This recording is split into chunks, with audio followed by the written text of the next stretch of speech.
Assalamualaikum hai sobat semua, semoga kalian baik selalu dan diberikan keberkahan dalam setiap aktivitasnya. Kali ini kita akan menceritakan sebuah kisah yang sangat menyentuh, yaitu satu kakak tujuh ponakan. Ini menceritakan tentang perjuangan hidup. Oh iya, tanpa berpanjang lebar, jangan lupa untuk like, share, dan subscribe channel ini. And let's go! Film ini mengisahkan seorang pemuda bernama Moko. Ibu dan bapaknya sudah meninggal. Kini ia hidup bersama kakak perempuannya yang bernama Agnes. Di rumah itu, Moko tidak hanya tinggal bersama Kak Agnes, tetapi juga dengan Paman Atmo yang mana adalah suaminya Kak Agnes. Lalu ada pula anak-anak dari Agnes dan Atmo. Yang paling besar laki-laki ini namanya adalah Woko. Lalu yang kedua anak perempuan pintar namanya adalah Nina. Tidak sampai di situ saja, ada lagi satu anak berbadan besar yang seumuran dengan Woko dan juga Nina. Namanya adalah Ano. Dia adalah keponakan dari pihak Atmo. Jadi terhitung ada 7 orang yang tinggal di rumah itu. Mereka hidup berdampingan dengan penuh kasih sayang. Karakter utama di film ini adalah Moko. Dia baru saja menyelesaikan pendidikan kuliahnya dengan gelar S1 Teknik Arsitektur. Dan saat ini ia akan berjuang untuk mendapatkan beasiswa LPDP kuliah S2 di luar negeri. Moko memang berasal dari keluarga sederhana, namun berkat kepintarannya dia mampu meraih pendidikan setinggi-tingginya. Moko adalah pribadi yang rajin, tekun, baik hati, dan juga tidak sombong, sehingga ada seorang teman perempuan yang menyukai dirinya. Namanya adalah Maureen. Meskipun dia anak orang kaya, namun ia tidak malu punya pacar seperti Moko. Saat itu, Main pun tengah daftar beasiswa S2 ke luar negeri juga. Bahkan dia membelikan Moko sepasang sepatu baru agar penampilannya maksimal. Maureen menenangkan Moko, ia rasa tidak wajar jika Moko takut untuk tes beasiswa S2-nya karena dia adalah lulusan terbaik di teknik arsitektur. Maureen mengatakan, kalau kamu aja takut, gimana yang lain? Tetapi ternyata Maureen pun takut juga dan pada ujungnya mereka saling menenangkan satu sama lain. Ketika Moko tengah presentasi di hadapan para dosen, di sisi lain Paman Atmo mengalami serangan jantung sehingga ia segera dilarikan ke rumah sakit. Setelah selesai sidang, Moko segera bergegas ke rumah sakit dan di sana sudah ada Nina yang sedang menunggu sambil menangis. Sayangnya nyawa Atmo tidak bisa terselamatkan. Dia meninggal karena serangan jantung dan tidak lama kemudian Kak Agnes mengalami pecah ketuban. Sebentar lagi ia akan melahirkan. Agnes segera dibawa ke ruangan bersalin. Kini Moko menenangkan para keponakannya sambil menunggu Kak Agnes selesai persalinan. Beberapa lama kemudian, akhirnya bayi itu pun lahir juga. Tetapi nahas Kak Agnes tak bisa diselamatkan karena ia mengalami pendarahan. Sehingga Atmo dan Agnes meninggal di hari yang sama. Dan film Satu Kakak Tujuh Ponakan dimulai. Sekarang anak bayi itu diurus oleh Moko, anaknya perempuan dan diberi nama Ima. Moko tidak hanya mengurus anak tersebut, tetapi juga para keponakannya. Karena otomatis sekarang ia menjadi pemimpin di keluarga tersebut, atau bisa dibilang sebagai kepala keluarga. Moko sempat bingung harus bagaimana. Ia menelepon satu kakaknya lagi yang namanya adalah Kaosa. Tetapi sayang Kaosa tak dapat membantu sebab ia belum bisa pulang dari luar negeri. Kabar baik sempat tiba, di mana Moko berhasil mendapatkan beasiswa S2 ke luar negerinya. Begitu pula dengan pacarnya yaitu Maureen. Namun sayangnya Moko tak bisa mengambil beasiswa tersebut karena sekarang ia harus menjaga Ima serta para keponakannya. Pada akhirnya hanya Maureen yang terbang ke luar negeri untuk menempuh pendidikan S2-nya. Sementara itu Moko mulai melupakan mimpinya. Dia mengambil buku-buku arsitektur pada rak buku. Kemudian menggantikannya dengan buku-buku tentang bagaimana cara merawat bayi. Agnes dan Atmo pergi dengan meninggalkan uang tabungan sebesar 2 juta. Kebutuhan mereka sangat banyak. Tanpa terasa, uang itu terus terpakai. Moko tak bisa tinggal diam. Ia tetap lamar bekerja untuk menghidupi para keponakannya. Dengan modal ijazah S1-nya, Moko pergi melamar pekerjaan sebagai seorang drafter atau gambar teknik. Ia pergi melamar bekerja sambil menggendong Ima yang masih bayi. Moko sempat diberi kesempatan untuk bekerja, akan tetapi ia kewalahan mengurus Ima serta para keponakannya sehingga pekerjaannya pun sering tidak selesai. Hal itu membuatnya dipecat dari pekerjaannya. Moko masih berpacaran dengan Maureen. Mereka intens video callan setiap malam membahas masa depan mereka yang mana akan membuka biro arsitektur bersama-sama. Tetapi Moko sadar diri sekarang ia tidak bisa fokus dengan cita-cita mereka dan harus menjadi orang tua dadakan. Ia pun to the point ingin mengakhiri hubungannya dengan Maureen karena ia akan fokus mengurus keluarganya dulu. Sesaat setelah mereka putus, Maureen yang masih kesal tampak terkejut karena Moko berteriak kesakitan akibat tersiram air panas. Kini Moko mulai menerima keadaan. Ia akan menjalani peran ayah dengan sebaik mungkin. Di hari itu adalah pembagian rapot. Tampak pada awalnya Nina merasa bersedih karena tidak ada orang tuanya yang hadir dalam pembagian rapot. Namun tanpa disangka Moko hadir, ia tidak mau para keponakannya itu merasa kehilangan peran sosok orang tuanya. Ia selalu berusaha ada untuk mereka. Sambil menggendong Ima, Moko datang ke sekolah Woko, Nina dan juga Ano. Di antara mereka hanya Nina yang dipuji oleh guru karena nilainya yang bagus. Namun Moko tetap mengapresiasi mereka dengan cara membelikan es potong. Beberapa bulan berlalu, di tengah menjalankan peran sebagai ayah, Moko kedatangan seorang tamu yaitu adalah Pak Nanang. Dia merupakan guru les piano Moko saat kecil dulu.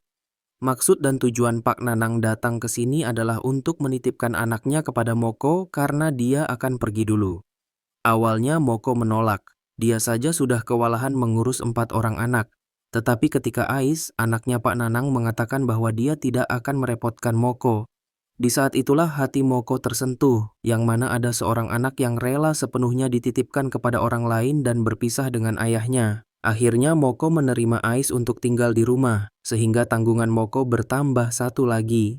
Singkat cerita, 2 tahun berlalu, Woko, si anak paling tua sekarang sudah lulus SMA. Sementara adik-adiknya masih duduk di kelas 3 SMA. Kini Woko yang menjaga Ima di rumah. Sementara Moko akan mulai melamar pekerjaan untuk menyambung kehidupan mereka, yang mana sebelumnya ia bekerja dari rumah sebagai seorang freelancer. Tetapi sekarang ia ingin bekerja secara langsung untuk mendapatkan gaji yang lebih tinggi. Moko akan melamar menjadi seorang drafter lagi di salah satu perusahaan yang cukup populer. Ternyata ada Maureen di perusahaan itu, yang mana ia sudah lulus menempuh S2 di luar negeri. Karena S2 itu cukup singkat, bisa diselesaikan dalam waktu 2 tahun aja. Di saat itulah Maureen sangat berusaha agar Moko bisa diterima bekerja pada perusahaan ini. Bahkan dia berani berbicara kepada atasannya jika Moko adalah seorang drafter yang atasannya cari selama ini. Dan kemudian setelah proses wawancara, akhirnya Moko diterima juga di perusahaan tersebut. Setelah itu, Maureen banyak bertanya tentang kehidupan Moko saat ini, karena mereka sudah lama lost contact setelah putus di video call waktu itu. Ternyata setelah 2 tahun berlalu banyak hal terjadi kepada Moko. Sebagai orang tua dadakan, ia tidak hanya bingung menjaga Ima si anak bayi, tetapi ia juga perlu memahami para anak-anak remaja yang meranjak dewasa itu. Menurutnya, hal itu pun tidak kalah sulit. Pernah suatu ketika Nina si anak perempuan selalu pulang malam dan tidak mau terbuka kepadanya. Ternyata dia ini baru putus dengan pacarnya yang toksik. Dari Nina Moko belajar bagaimana caranya memahami perasaan satu sama lain dan terus memberi support daripada kata-kata kasar. Karena itulah yang membuat anak merasa terbuka kepada orang tuanya. Lalu Moko sangat salut serta bangga kepada Woko. Dia sudah lulus SMA dan memutuskan tidak kuliah, tetapi ia memilih untuk menjadi Gojek. Padahal dia ini cita-citanya pengen kuliah jurusan hukum di Trisakti. Namun keadaan ekonomi mereka tidak menyanggupi hal itu. Akhirnya Woko yang banyak berkorban dan sering menjaga Ima setiap pagi. Sementara Ano, si anak gendut itu, dia masih SMA, sebentar lagi akan lulus. Sekarang dia punya cita-cita pengen jadi arsitek karena terinspirasi darinya, dan ia pun senang dengan bidang bangunan. Lalu Moko memberitahukan bahwa sekarang ada satu anak lagi yang tinggal bersama mereka. Namanya adalah Ais. Dia merupakan anak dari guru les pianonya yang dititipkan sejak 2 tahun yang lalu. Keesokan harinya, Moko berniat akan beli laptop baru untuk mempermudah pekerjanya. Apalagi kini ia sudah diterima di sebuah perusahaan. Namun nahas di saat itu Ano si anak gendut harus masuk ke rumah sakit sebab perutnya terasa sakit. Dan kata dokter Ano ini mengalami radang usus. Terpaksa, uang untuk beli laptop itu pun harus dipakai dulu untuk pengobatan Ano. Padahal, orang yang akan menjual laptopnya udah datang ke rumah sakit yang diperankan oleh David Gadgetin. Dia menjelaskan secara detail spek dari laptopnya. Tetapi sayangnya, Moko tidak jadi beli. Tidak hanya itu, David juga malah review rumah sakit ini dengan nada bicara khasnya seperti review gadgetin di YouTube-nya. Wah, menarik juga. Malam harinya mereka berkumpul bersama-sama, sementara Moko tengah mengerjakan draft gambarnya di laptop jadulnya. Saking jadulnya laptop itu pun sering lag, sehingga gambar yang sudah dibuat oleh Moko jadi menghilang karena belum sempat di-save.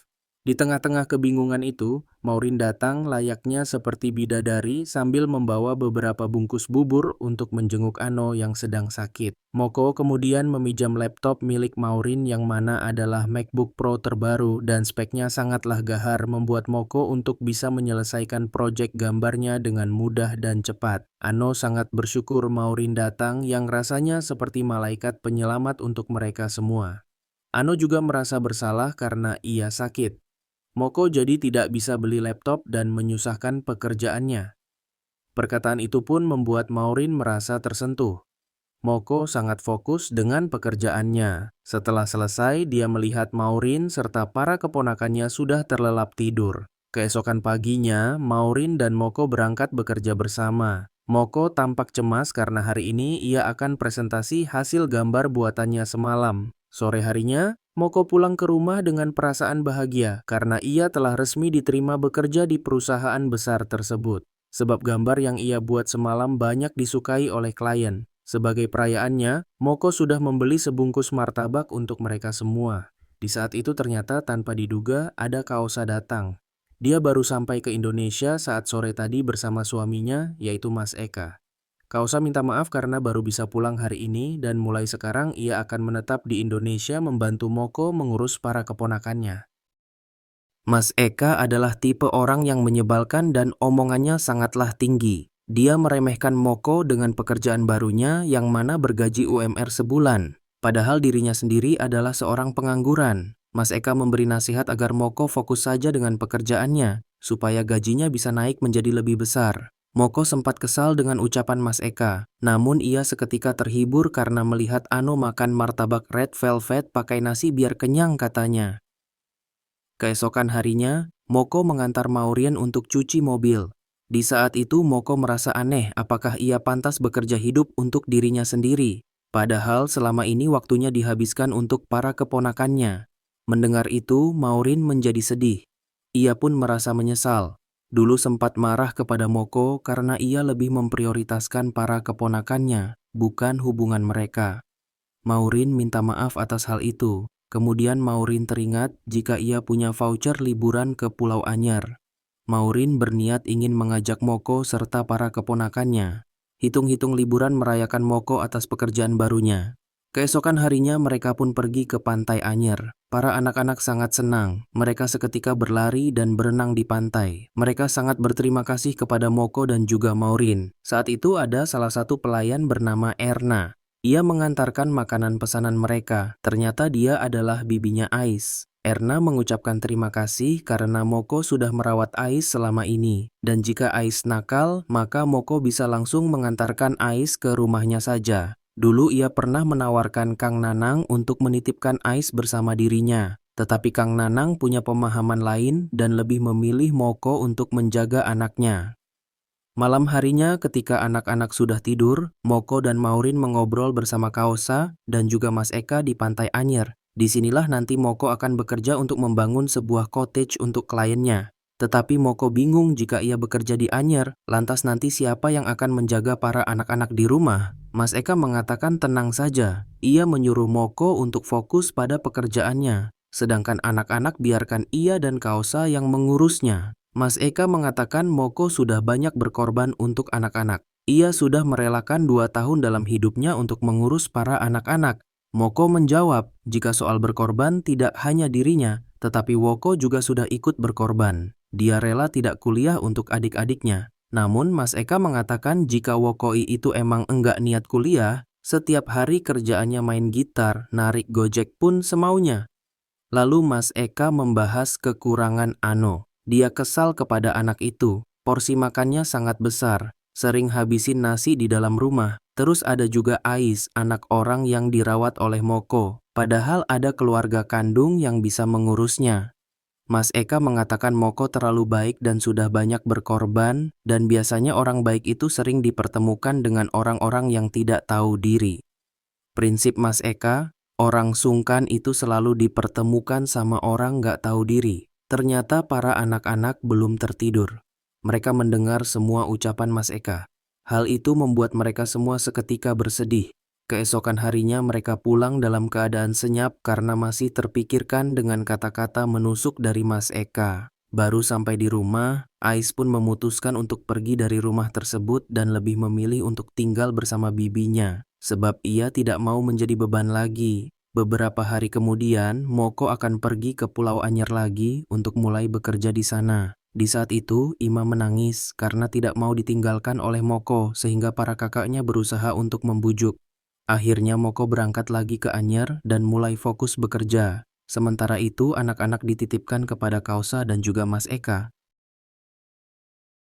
Namun, ketika sedang bekerja, Mas Eka seringkali meneleponnya yang tiada lain tiada bukan untuk meminta uang kepada Moko dengan alasan atap rumah bocor, pompa air rusak, atau sekedar uang untuk anak-anak makan di luar.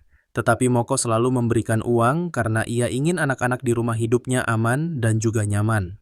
Moko selalu berusaha menghubungi anak-anak di rumah untuk sekedar menanyakan kabar dan melepaskan rindu. Tetapi sayangnya tidak ada satupun anak yang bisa dihubungi oleh Moko selama ia bekerja di Anyer. Hal itu membuat rekan-rekan kerjanya Maureen serta Rifano merasa heran. Padahal Moko sudah sering memberikan uang bulanan kepada keluarganya. Tetapi dia terus transfer uang untuk kebutuhan-kebutuhan yang tidak terduga. Uang makan, tempat tinggal untuk sekolah, dan lain-lain. Sudah berbulan-bulan Moko bekerja, tetapi uangnya selalu habis untuk kebutuhan keluarganya, bukan untuk dirinya sendiri. Singkat cerita, suatu hari Moko akan presentasi di hadapan kliennya tentang konsep cottage yang akan dibangun di pantai Anyer tersebut. Ia menginginkan konsep cottage family yang ramah untuk keluarga. Moko pun sudah banyak membuat desain serta detail-detail kecilnya seperti kamar berukuran besar, tempat ganti popok atau menyusui, serta meja berukuran lebar, dan juga kursi yang tidak ada sandaran tangannya. Klien tersebut seketika merevisi desain Moko. Menurut dirinya, kursi tanpa pegangan di samping terlihat tidak elegan. Dia ingin Moko merubahnya. Namun, Moko menjawab, tidak bisa. Tujuan ia menggunakan kursi tersebut agar para orang tua bisa leluasa menggendong anaknya yang masih balita. Sebab ketika makan, para orang tua cenderung menggendong anaknya pada posisi samping bukan posisi depan karena hal itu bisa membuat makanan menjadi tumpah. Kemudian klien bertanya kenapa nurse room atau ruang perawatan bayi sangat luas terlalu banyak memakan tempat. Moko berkata jika orang tua yang mengurus anak tidak hanya perempuan saja, tetapi laki-laki juga. Akan sangat canggung jika ruangan itu disatukan. Nanti ada ibu yang sedang menyusui. Lalu ada pula seorang bapak yang ingin mengganti popok anaknya. Jika disatukan, mereka semua akan merasa tidak nyaman. Jadi, lebih baik ruangan itu dibuatkan luas, supaya ada ruang khusus untuk orang tua laki-laki maupun orang tua perempuan. Lalu yang terakhir, klien minta setiap kamar cottage dibuat lebih kecil, supaya mereka bisa membuat lebih banyak kamarnya. Namun lagi-lagi, Moko menjawab, tidak bisa. Tujuan utama sebuah keluarga liburan adalah untuk kebersamaan. Mereka harus menyediakan kamar yang luas supaya para keluarga bersenang-senang. Karena sebagian keluarga mempunyai banyak anak, dan Moko pun sudah merencanakan menambah ekstra bed pada setiap kamarnya. Tetapi klien itu memaksa, ia tetap ingin kamarnya diperkecil. Tetapi Moko dengan keras menjawab, tidak bisa. Jika klien itu tetap ingin merubahnya, maka mereka pun harus mengganti konsep ini.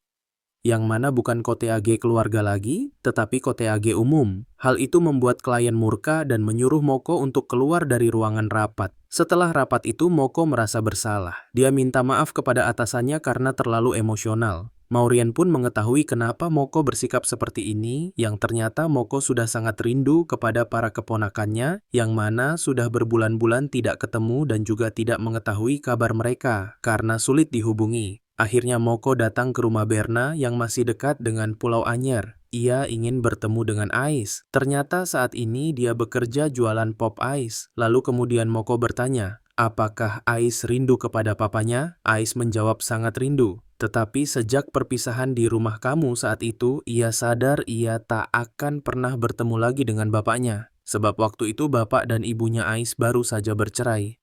Dan orang tuanya itu bingung siapa yang akan merawat Ais karena mereka sama-sama tidak sanggup. Saat itu Ais punya dua pilihan, antara tinggal bersama Bierna di sini atau sama Moko di Jakarta. Awalnya Ais kasihan sama Bierna karena hidupnya udah susah, makanya ia memutuskan ke Jakarta untuk tinggal dengan Moko. Tetapi ternyata kehidupan Moko pun tak kalah susahnya. Ais minta maaf karena sudah menjadi beban bagi Moko. Dari informasi Ais, akhirnya Moko dapat mengetahui jika sekarang para keponakannya itu Woko, Nina, dan juga Ano, mereka semua sekarang sudah bekerja. Ano bekerja menjadi kuli karena katanya dia pengen badannya kurus.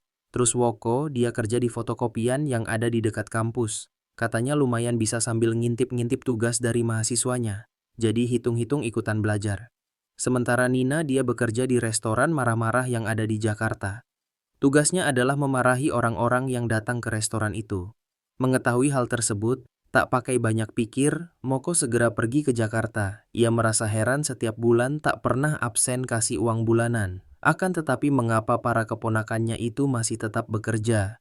Sesampainya di rumah, Moko melihat hanya ada Kaosa, sementara Mas Eka tidak ada di sana. Ternyata selama ini, uang bulanan yang Moko berikan dibawa kabur oleh Mas Eka dan tidak pernah diberikan kepada anak-anak. Sementara para keponakannya itu malah disuruh oleh Mas Eka untuk bekerja. Mereka pun didoktrin sudah menjadi beban bagi Moko selama ini. Moko sangat marah ketika itu. Lalu Kausa berusaha menenangkannya. Ia mengatakan suaminya itu tidak kabur. Dia hanya pergi sebentar. Dan uang yang selama ini Moko beri Mas Eka simpan untuk investasi. Nanti jika uangnya jadi banyak, maka Moko serta keponakannya akan merasakan keuntungannya juga. Tetapi Moko tidaklah bodoh.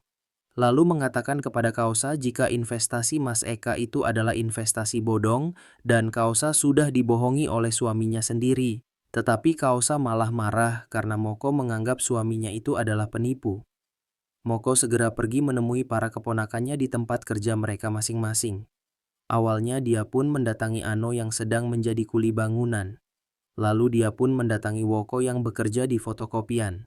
Dan yang terakhir dia menemui Nina di restoran marah-marah itu. Kamoko meminta mereka semua untuk pulang bersamanya. Akhirnya mereka pulang ke rumah dan bicara empat mata. Maureen ikut hadir dalam pembicaraan itu. Moko lalu menjelaskan, selama ini Mas Eka sudah membawa kabur uang bulanan yang selalu ia berikan kepada mereka, dan Mas Eka juga yang telah mempengaruhi mereka untuk bekerja. Moko menyuruh mereka semua untuk berhenti bekerja karena ia rasa mereka adalah tanggung jawab dirinya. Tetapi mereka semua menolak hal itu. Mereka semua tidak mau menjadi beban bagi Moko lagi. Tetapi Moko merasa tidak pernah dibebani karena ia sayang kepada mereka semua. Lalu mereka pun berpikir, andaikan uang bulanan dari Kamoko tidak dibawa kabur oleh Mas Eka, tetapi tetap uang itu pun akan menghilang juga habis untuk kebutuhan mereka semua, dan mereka akan selalu bergantung kepada Kak Moko. Mereka pun tidak mau selalu menyusahkannya. Maureen akhirnya angkat bicara. Ia setuju dengan anak-anak. Ia mendukung mereka agar tetap bekerja. Kecuali pekerjaan kuli, Maureen menyuruhnya untuk mencari pekerjaan lain. Bagaimanapun juga anak-anak harus belajar mandiri, menghasilkan uang dengan keringatnya sendiri dan tidak selamanya harus menjadi tanggungan Moko. Moko kesal mendengar hal itu. Lalu ia pergi keluar rumah. Kemudian Maureen serta anak-anak mendatanginya. Maureen lalu berkata kepada Moko, "Jangan ditanggung sendirian secara terus-menerus." Seketika tangis Moko pecah di sana membuat suasana berubah menjadi haru. Keesokan harinya, Moko menjemput Ais ke rumah itu lagi sehingga mereka pun bisa berkumpul bersama. Sementara Kausa sudah sadar jika Mas Eka itu adalah laki-laki brengsek yang mana sudah menipu dirinya. Kini, ia sudah move on bahkan memotong rambutnya sebagai tanda untuk memulai awal yang baru. Kemudian film ditutup dengan Moko yang menatap keluarganya dengan haru karena dapat berkumpul lagi dengan perasaan bahagia. Dan film pun berakhir. Sebuah film yang sangat luar biasa. Terasa relate bagi banyak para penonton. Tokoh Moko seperti mewakili para generasi sandwich di zaman sekarang. Bayangkan semua kebutuhan ditanggung oleh satu orang. Sesuai judulnya, satu kakak, 7 ponaka. Moko harus menanggung 5 orang anak serta 2 orang dewasa, yaitu Kaosa dan juga Mas Eka. Mereka semua berasal dari generasi atas dan juga bawahnya. Moko seolah terjepit oleh kedua generasi itu dan membiayai mereka semua. Ia sempat stres dan merasa mampu menjalankan semuanya. Padahal ia juga butuh tempat untuk berbagi. Hingga akhirnya tokoh Moko berdamai dengan dirinya, membagikan beban yang selama ini ia tanggung kepada para anak-anak yang sudah mulai bertanggung jawab untuk dirinya sendiri. Dan kini sudah waktunya untuk ia mencari kebahagiaannya sendiri dengan penuh cinta bersama orang-orang tersayangnya. Oke, sekian isi film kita kali ini, sangat seru sekali dan menyentuh sekali. Terima kasih telah menonton channel ini, and see you.